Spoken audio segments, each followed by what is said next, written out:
Всем привет! Добро пожаловать на мой канал, где я рассказываю, как стать дизайнером одежды. Сегодня изучаем новую тему, продолжаем историю моды, но уже другое время, другие эпохи, культурные коды других времен. Сегодня средние века и Ренессанс. Поехали!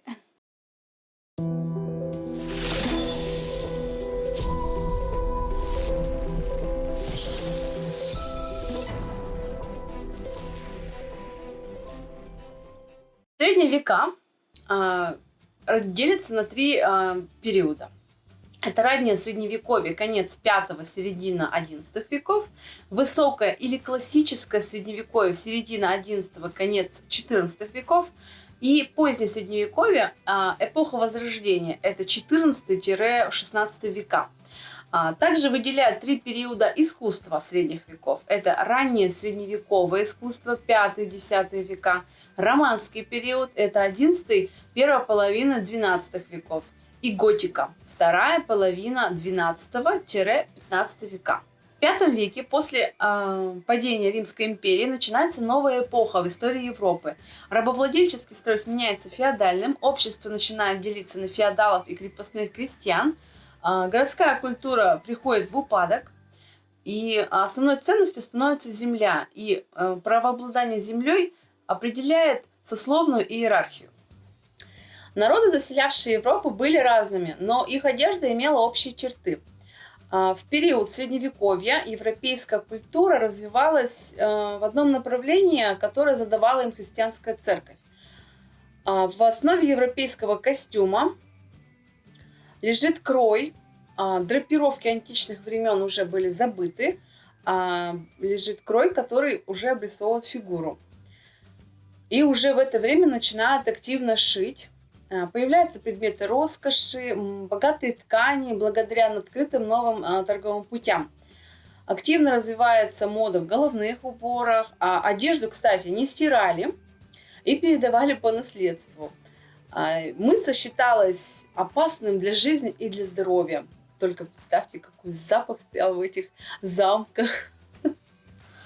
Анна Ярославовна, дочь Ярослава Мудрого, вводит в моду гигиену. Наконец-то считается модным принятие ванн. Она была очень образованной, знала очень много языков, жила в Константинополе, откуда и привезла эту культуру к нам в Россию. В то время было очень модно быть беременными, и поэтому шили такую одежду. То есть у женских платьев всегда какой-то был животик. Хоть даже она не была беременна, но всем было модно казаться быть беременными.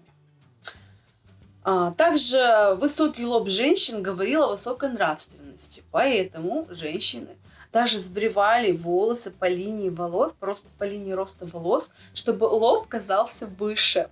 В период раннего средневековья в результате слияния античной и варварской культуры в архитектуре, изобразительном искусстве и прикладном искусстве рождается новый стиль – романский.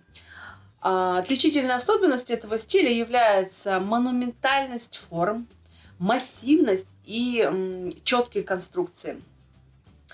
Также этот стиль отражается в костюме того времени. Еще происходит возникновение рыцарского сословия с его понятиями чести и долга, и этикет возникает. Костюмы богатых феодалов шили из шелка ярких цветов, которые покупали у византийских купцов. Простой народ носил, как правило, одежду коричневого или серого цвета. Также одежду украшали вышитыми орнаментами или меховой опушкой. Костюмы простолюдинов и высшего сословия не отличались покроем, они отличались только качеством ткани и богатой отделкой.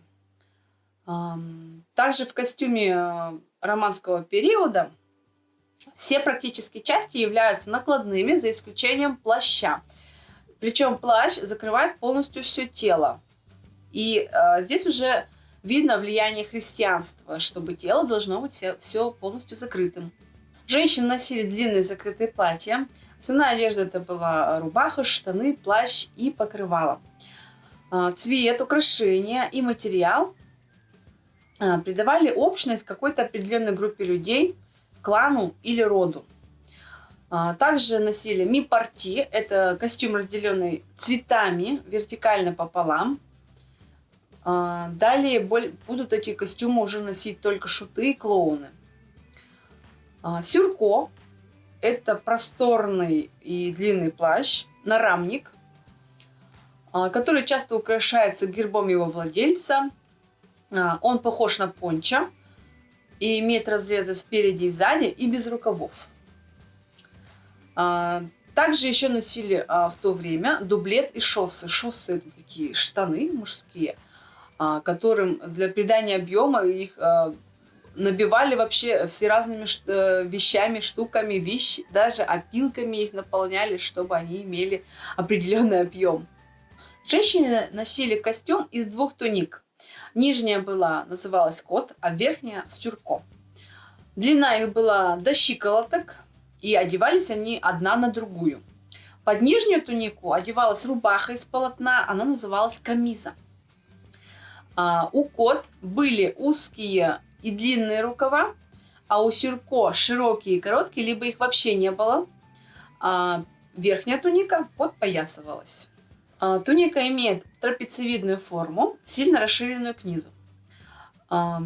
И линия талии завышена. А с XI века еще и начинают делать драпировки на животе. Это обусловлено модой на особое почтение к беременным женщинам. Готический стиль. После крестовых походов европейцы познакомились с Востоком. И в архитектурном и прикладном искусстве зарождается новый художественный стиль – готический. Он сильно отличается от романского, хотя и возник на основе его.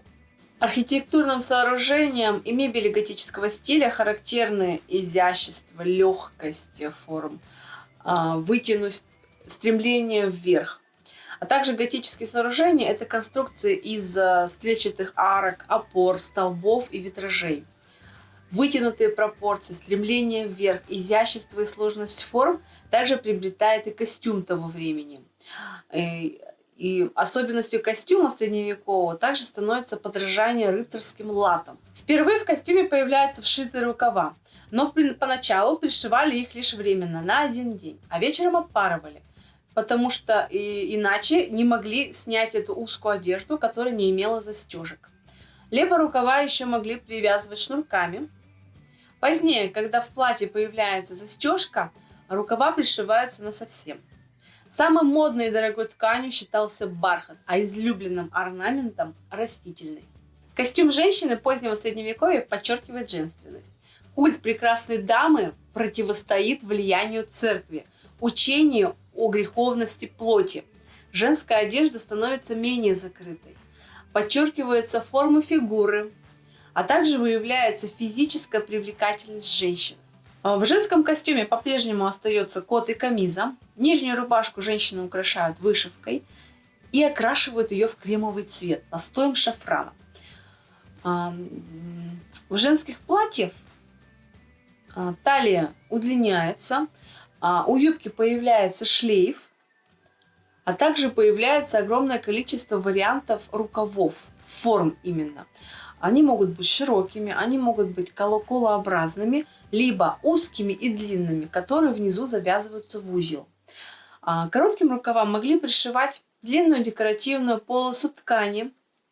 Также увеличивается декольте, оно расширяется к плечам. Юбка отделилась от лифа, появилась возможность создания клёша, возникли новые формы женского костюма. А также становится очень модным драпировка ткани на юбке. Женщины приобрели особую осанку. Это откинутая спина назад и характерное положение рук перед животом. Ренессанс, эпоха Возрождения. Происходит падение Римской империи в 1453 году. Начинается рост и огромное усиленное влияние Османской империи.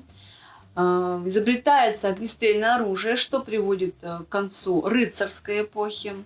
Происходит раскол между католической и реформаторской церквями, а также начинает бурно развиваться живопись. В живописи появляется реализм и натурализм. Картина уже становится более... В картинах уже начинают передавать объем, то есть это уже не такой плоские картины, не плоские рисунки, а именно в 3D там, и так далее, игра со светом. В общем, в это время начинается огромное бурное развитие живописи. А также в одежде начинается различия начинают появляться. Костюм теперь уже состоит из множества разных элементов, включающих в себя также отстегивающийся рукав и юбки. В период Возрождения все меняется. Также особое значение придается и телу. Тело тоже должно быть теперь красиво, как и дух. Именно в эпоху Возрождения художники и скульпторы начинают обучаться. В своих произведениях они вновь начинают передавать реальные пропорции человеческого тела. Также эпоха Ренессанс – это эпоха разрезов. Если мы где-то в одежде видим разрезы, значит мы смело можем отнести это к эпохе Ренессанс. Существовали такие немецкие пехотинцы, ландскнехты их называли, это наемные военные. Их одежда была вся полностью вот в этих разрезах.